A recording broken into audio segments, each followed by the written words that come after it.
My name is Stephen Meyer. I live in District 6 here in the city of Monroe. And I have a legal question. So 2 years ago, a little over 2 years ago, we had another vacancy on the commission. And it was the member in my district, Sharon LeMasters Hill, sent in a letter saying that, and she wasn't seeking re-election, and she sold her house in the district and was still, as she called it, camping in the district with friends until her new house was ready, and then she was going to move out of the district, but she still fully intended to serve out the remainder of her term.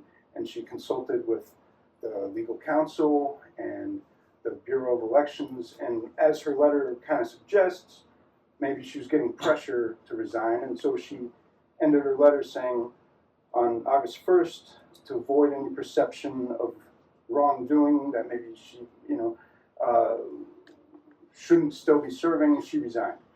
And very quickly, there was a legal letter written by your colleague Philip Goldsmith that cited the law, and it said, if a vacancy occurs in the office of commissioner by death, resignation, removal from the district, or removal from office, the vacancy must be filled by appointment within 30 days by the County Board of Commissioners of a resident and registered voter, blah, blah, blah.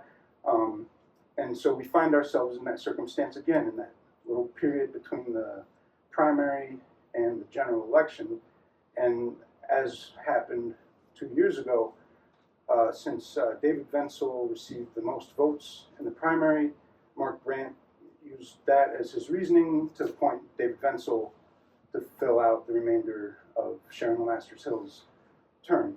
And so if we were to correlate that to the situation we find ourselves in right now, nobody ran against Mark Brant in the primary, but the next person that received the most votes from the electorate in 2022 and 2022, or 2020 after Mark Brant, is Danielle Hoover.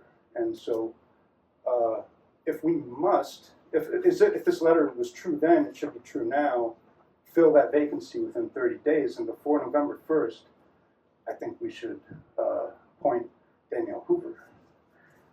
And then the other legal question I have is, I was very troubled by Mark Brant's resignation letter, where he said, I fully accept that renting houses and allowing renters to grow marijuana is a federal violation, although perfectly legal in Michigan and 29 other states, and I accept the consequences. For one, he wrote that letter on September 26th. The day before that, he filed an appeal with the 6th District Circuit Appeals Court. So he doesn't accept the consequences because he's still fighting them. And I ask our legal advisor here, our fellow commissioners, would you say what Mark Brant did is perfectly legal in Michigan? Whoa, I don't think so. Would Mark Brant's cousin, Troy Goodenough, let the people in Monroe know that what Mark Brant did is perfectly legal here in Monroe? Is that what we're going with? Okay, Steve. So I guess about 3 minutes. 3.5 minutes. I'm done. And we've got your comments. Welcome again. Thank you. My name is Stephen Meyer. I live here in District 6. Continuing with my earlier comments that I feel like the commission is letting Mark Brant's statement that what he did is perfectly legal in Michigan just sort of fly without any sort of correction, or for the public in Monroe to know that what he did is not perfectly legal in Monroe. And also, I've continued to try to figure out how we've gone all of 2024 up until 2 weeks ago with a convicted felon running our county, setting the agenda for our county government as he's awaiting his prison sentence. And so far from everybody on the commission, I've heard them say that they didn't know about this until like late September, and yet we do know that Michael Bosonic did know about it in June and sort of evidently went around the backs of the commission. And Michael Bosonic's statement to the press was that What has occurred with Mr. Brant is restricted to his personal and business-related activities. They have not and do not have any impact or influence on the County of Monroe's policies, practices, or operations. Yet, I think Michael Bosonic, who told that to the Monroe News on September 25th, should talk to Michael Bosonic from June 4th, 2024, who wrote this lengthy statement to try to lessen Mark Brant's sentencing and signed it. Sincerely, Michael Bosonic, Administrator, Chief Financial Officer, County of Monroe, Michigan. This address where we're standing, this phone number for his office here, and his email for his office here.